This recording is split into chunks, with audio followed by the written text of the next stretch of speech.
Good morning once again. Thanks for taking the time to sit down with me for coffee and the Word. That time each morning that we examine a small portion of God's Word, and then we apply it to our lives so we can become a little more like Jesus today than we were yesterday. Grab that cup and we'll get started.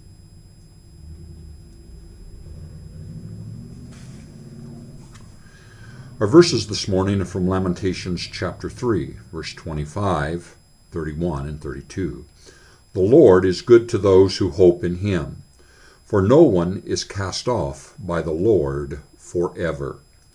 Though he brings grief, he will show compassion, so great is his unfailing love.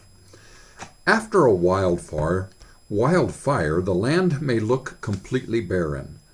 Firefighters often call an area where all the vegetation was consumed a nuke zone.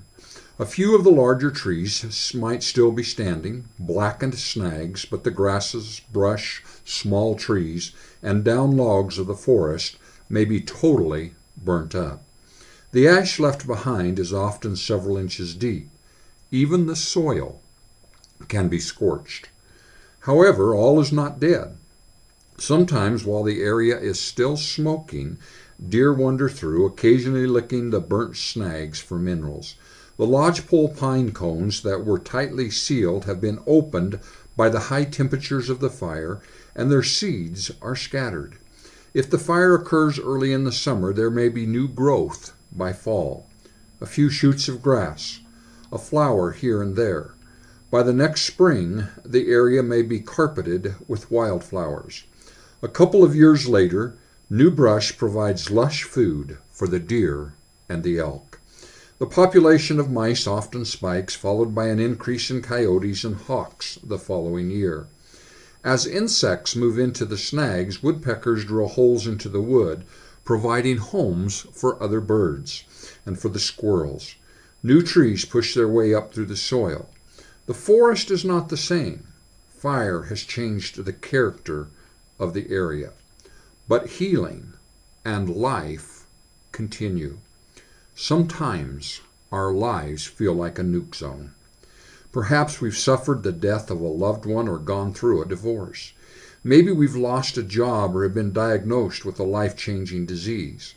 Our days feel ashy and lifeless. We may even feel abandoned by God. However, as time goes, new life peaks through the devastation. We begin to sense God's compassion and love. A Bible passage may take on a new meaning and joy because we have new understanding born out of the fire. In time, abundance returns. Our lives may not be the same as they were before, but healing and life continue. Lord, thank you for your word, for all that it shows us about you. Thank you for your compassion and your unfailing love. Be blessed and have a grace-filled day.